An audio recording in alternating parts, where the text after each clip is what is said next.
పవన్ కళ్యాణ్ ది first place, బాలకృష్ణది last place. Chandrababu better గా ఉన్నారు, జగన్ వెనుకబడ్డారు. ఆగండి, ఏంటిది? ఎలక్షన్ రిజల్ట్ కి ఇంకా టైం ఉంది కదా, ఇలా చెబుతున్నారు ఏంటి అనుకుంటున్నారా? ఇది కౌంటింగ్ లెక్క కాదు.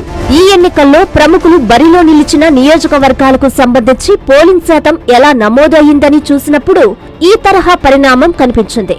పోలింగ్ నమోదైన శాతంలో పవన్ కళ్యాణ్ పోటీ చేసిన పిఠాపురం మొదటి ప్లేస్ లో ఉండగా, బాలకృష్ణ పోటీ చేసిన హిందూపురం చివరి స్థానంలో ఉండడం ఈ లెక్కల సారాంశం. ఇక చంద్రబాబు పోటీ చేసిన కుప్పం నియోజకవర్గంలో 85.87% పోలింగ్ నమోదైంది. అది ఆయన ప్రత్యర్థి వైఎస్ జగన్మోహన్రెడ్డి పోటీ పడిన పులివెందులలో 81.34% పోలింగ్ నమోదైంది. వాస్తవానికి ఏపీలో ఈసారి భారీగా పోలింగ్ నమోదైన విషయం తెలిసిందే. బుధవారం ఈసీఓ ముఖేష్ కుమార్ మీనా ప్రత్యేకంగా మీడియా సమావేశం నిర్వహించి రాష్ట్రంలో నమోదైన పోలింగ్ వివరాలను వివరించారు. రాష్ట్రంలో మొత్తంగా 81.86% పోలింగ్ నమోదైనట్లు తెలిపారు. ఇందులో ఈవీఎంల ద్వారా 80.66%, పోస్టల్ బ్యాలెట్ తో 1.2% పోలింగ్ నమోదైందని వెల్లడించారు. గత ఎన్నికలతో పోలిస్తే 2.9% పోలింగ్ పెరిగిందని మీనా తెలిపారు.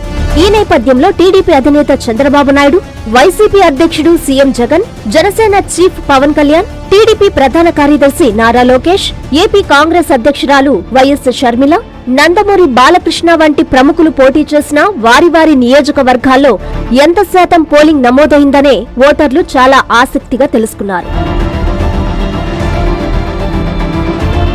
టీడీపీ యువనేత నారా లోకేష్ పోటీ చేసిన మంగళగిరిలో 85.74% ఓటింగ్ జరిగింది. అలాగే నందమూరి బాలకృష్ణ బరిలో ఉన్న హిందూపూరు నియోజకవర్గంలో 77.82% పోలింగ్ నమోదైంది.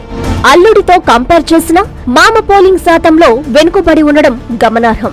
అలాగే షర్మిల కాంగ్రెస్ ఎంపీ అభ్యర్థిగా పోటీ చేసిన కడపలో 78.73% పోలింగ్ జరిగింది. ఇలా ప్రముఖులు పోటీ చేసిన స్థానాల్లో పోలింగ్ శాతం ఒక్కో చోట ఒక్కో రకంగా నమోదు కాగా, దీనిపైన ఓటర్లు ఆసక్తికర చర్చ పెట్టారు.